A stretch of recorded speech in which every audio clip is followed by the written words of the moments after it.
Hi, Mr. Aslan, the landlord here. The time is 00:29 or 29 minutes past midnight on Wednesday, 20th of January 2021. And what happened was, like yesterday, I was so tired. I slept early and woke up at 11:45 feeling hungry. I had a dinner of vegetarian sushi before nightfall, but I slept, I think about Maghrib or so, at about nightfall, and I've just woken up about 45 minutes ago, and I fixed myself a midnight snack. Now, generally, midnight snacks are bad for you, so what I've decided was to have a low calorie, high fiber snack, which is salad. So what I have here is red spinach, raw red spinach. I think in my last video, people asked me, do I eat the red spinach raw? And the answer is a resounding yes. Okay, if you haven't eaten raw spinach before, you'll be surprised that it tastes exactly like lettuce. In fact, if you go to supermarkets, they sell baby spinach leaves as a salad. Okay, so you can eat raw spinach. Some people avoid eating spinach because of the calcium oxalates in it. The oxalates tend, when you combine with vitamin C or high doses of vitamin C, to become kidney stones. All I can say is, do check your kidney function at least once a year, if you're over 50 years old, and you should be able to tell whether you're on a high risk for kidney stones or not. In any case, I don't avoid spinach, but I don't eat it every day either. Okay, so this is something that you should eat in moderation, I suppose. Okay, so besides the red spinach, I've got a quarter of a carrot, which I've cut into juliennes. You can just about see bits of carrot. I have one red onion. So these are bawang besar. They're not shallots. When you translate red onions into Malay, it becomes bawang merah. Bawang merah is actually shallots, not red onions. So these are, in English, it's a bit funny. They tend to call purple things red. They call purple cabbage red cabbage. They call these purple onions red onions. So English language also is problematic at times. It's not terribly accurate. Okay, so these onions, which well, to my eye, they're purple, but they are normally called red onions. You also have white onions from Australia, and you have the yellow ones from the Netherlands, okay, from Holland. So those are the common onions found in Malaysia. These red ones, they come from India or China. You also get yellow ones and red ones from China as well. Okay, so I've got one of these onions which I've cut into rings and then halved, because the rings tend to be a little too large for my mouth when I make it into a salad. I've also got some mizuna, which I've chopped up in there. Mizuna is very similar to rocket, and I'm not entirely unsure if mizuna is actually the Japanese name for rocket, but to my taste, they are very similar. And I've got some marjoram, which I've cut up, fresh marjoram, which I've cut up and put in there as well as sweet basil. So let me talk about the marjoram. The marjoram, initially I thought was among the mad saleh herbs the highest in antioxidants. Actually, no, the highest of the mad saleh herbs is actually peppermint. But marjoram is higher than oregano. Oregano is, I think in Dr. Michael Greger's video, either the least amount of antioxidants.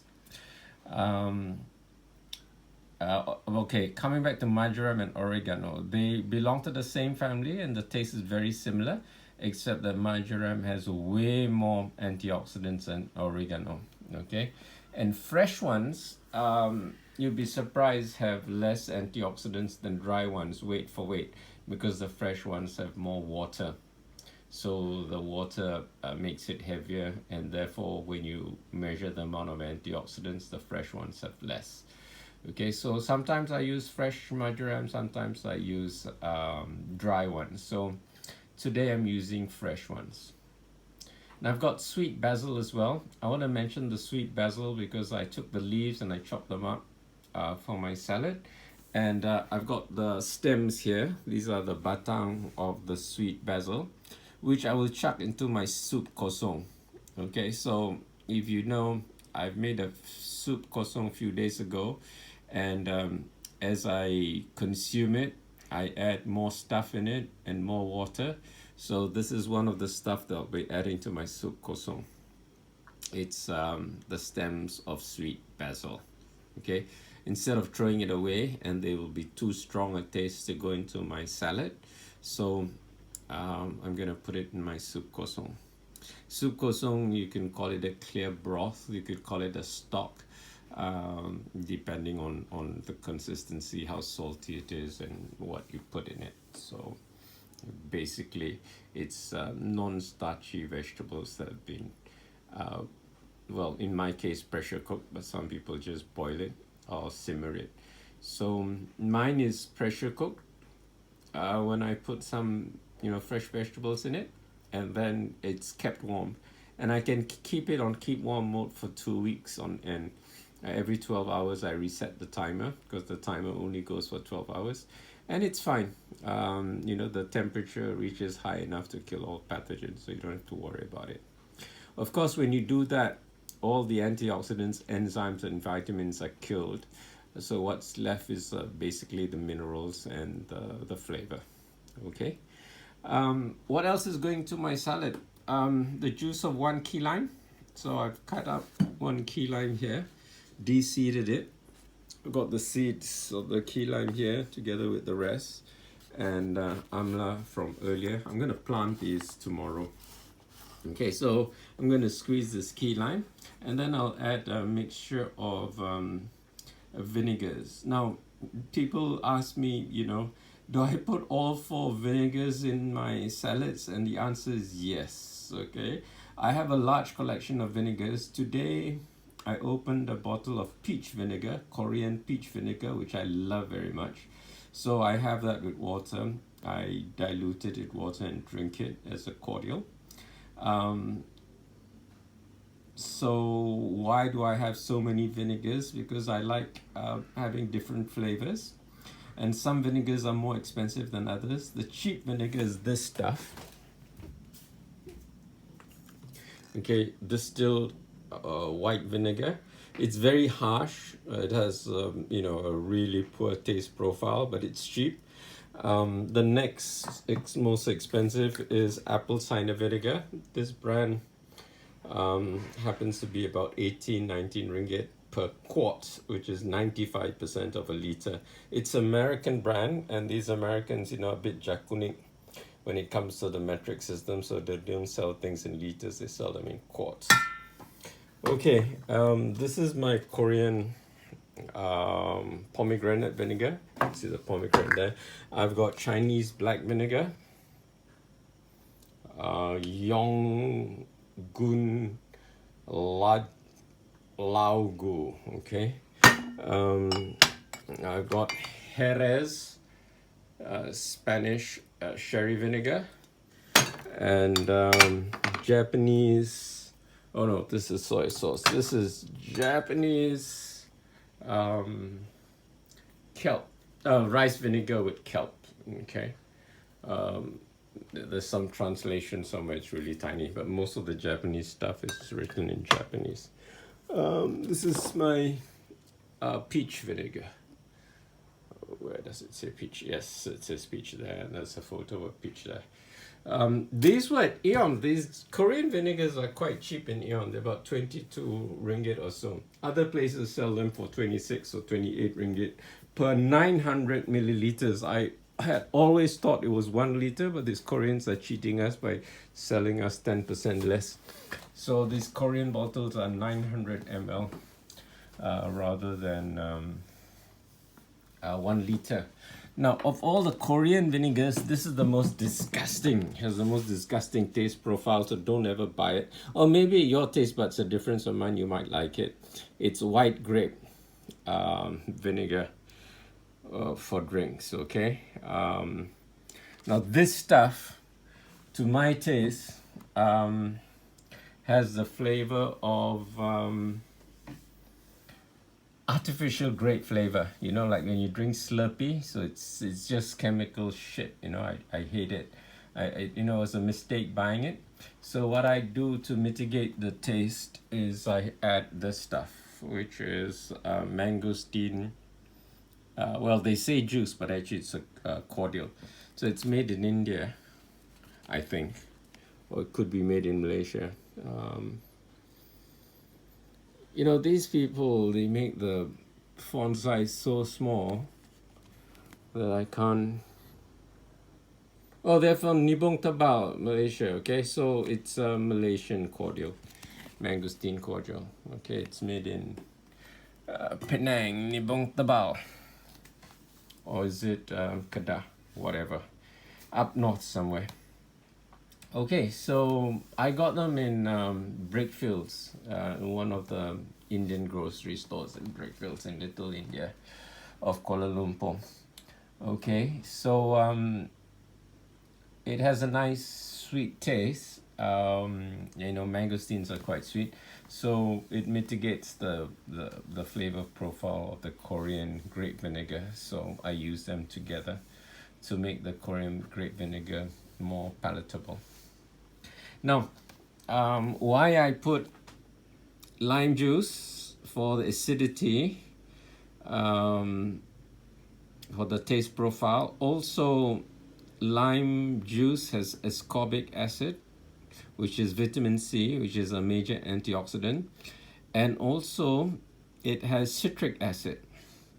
Now, citric acid I thought was just there and doesn't do very much. But when I learned about the 8-step citric acid cycle and discovered that it's actually essential for both lipolysis, which is the metabolism of lipids, metabolism of fats and oils, and also essential for the metabolism of glucose, glycolysis. Now, why they call it glycolysis was because the old name for glucose was glycose. So when they changed the name of glycose to glucose, they didn't get round to changing the name of glycolysis to glucolysis or whatever it is.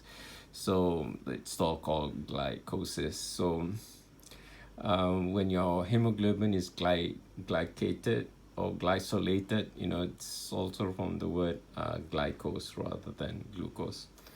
Okay, historical footnote there.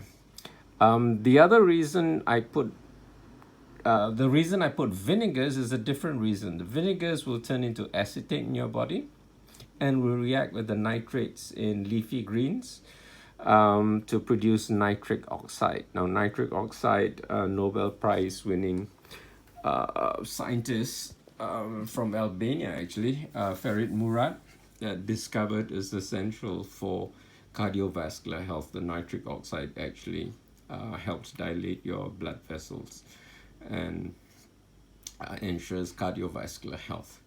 Now, acetic acid will react with nitrates in plant material, especially leafy greens. But if you take nitrates in processed meat, like sausages, salami, luncheon meat, or whatever processed meat, then it goes through a different metabolic pathway and becomes harmful for you.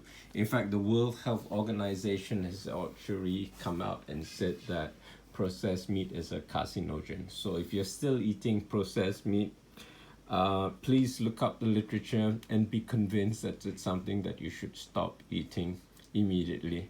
Otherwise, you know, in a decade or two, and when you get cancer and you're wondering how come you got cancer, and by that time it's too late to do anything about it. So as far as diet is concerned, it's more prevention, but also it can reverse disease to a certain extent. But when your disease is something like cancer, it becomes all that much harder to reverse. It's a lot easier to prevent. disease through nutrition, through diet, than to reverse it. When you're trying to reverse disease, you have to be very hardcore with what you eat, a bit militant almost. And my daughter says I'm very disciplined with my food. She said she hasn't met anyone so strict with the diet. Actually, to me, it's not a matter of discipline so much, but a matter of common sense.